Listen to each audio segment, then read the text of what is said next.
तर लाडकी बहीण योजनेवरून पुन्हा एकदा वादविवाद सुरू झालेले आहेत। त्या संदर्भातल्या टॉप 9 बातम्या पाहूया।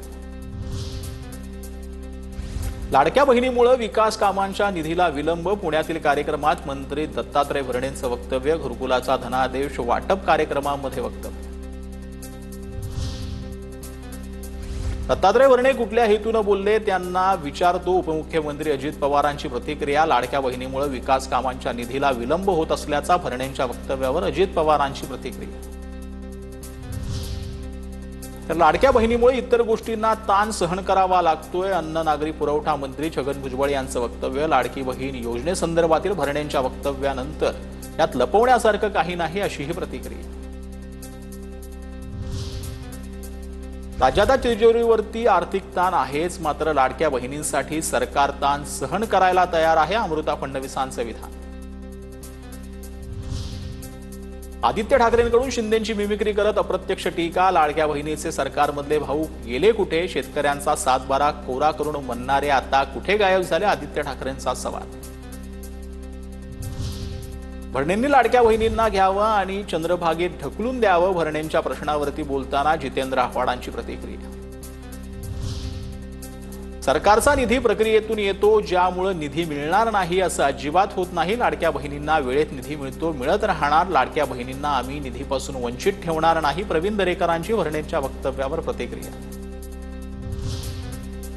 अजूनपर्यंत माझ्या खात्याबाबत कोणतीही अडचण दिसत नाही। निधीअभावी कोणता प्रकल्प बंद पडणार नाही याची काळजी घेईन, नितेश राणेंची प्रतिक्रिया।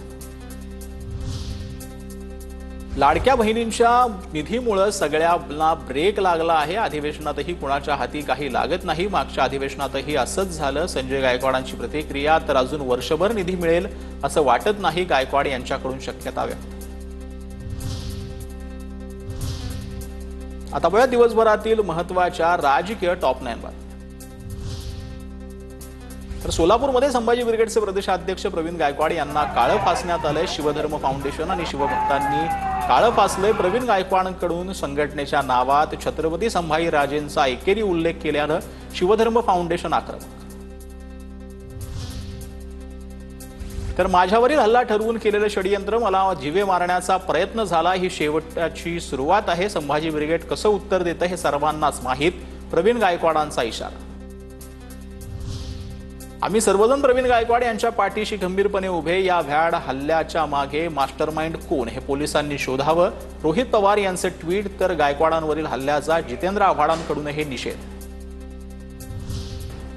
जयंत पाटलांचा राजीनामा हा त्यांच्या पक्षातील निर्णय असून राजीनामा का दिला हे विचारण्याचा अधिकार आम्हाला नाही। जयंत पाटलांच्या राजीनाम्यावरती उपमुख्यमंत्री अजित पवारांची प्रतिक्रिया। जयंत पाटलांच्या राजीनाम्याच्या केवळ अफवा, जयंत पाटलांच्या राजीनाम्याच्या वृत्तावर एकनाथ खडसेंची प्रतिक्रिया। माझा नेहमीच गैरसमज होतो, कोकाटेंनी तो दूर करावा। नाशिक जिल्हा बँक राज्यामध्ये पहिली आणि देशात दुसरी होती, ती कुणी बुडवली ते सगळ्यांनाच माहिती। भुजबळांच्या माणिकराव कोकाटेंवरती निशाणा। देवेंद्र पावले नाही तर जेलमध्ये गेला असता, आत्ता तरी सुधरा, नीट वागा। स्वतःला वाचवण्यासाठी कुणाकुणाचे पाय धरले मला माहिती। मंत्री जयकुमार गोरेंचा रामराजे नाईक यांच्यावरती निशाणा। मराठीला आम्ही आमची भाषा मानतो, मराठीच्या नावानं मारहाण करणाऱ्यांसोबत आम्ही उभं राहणार नाही। आमदार असलम शेख यांची प्रतिक्रिया।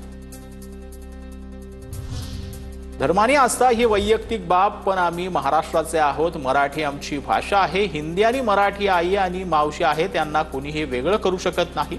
काँग्रेसच्या अमीन पटेल यांची मराठी हिंदी भाषेच्या वादावर प्रतिक्रिया।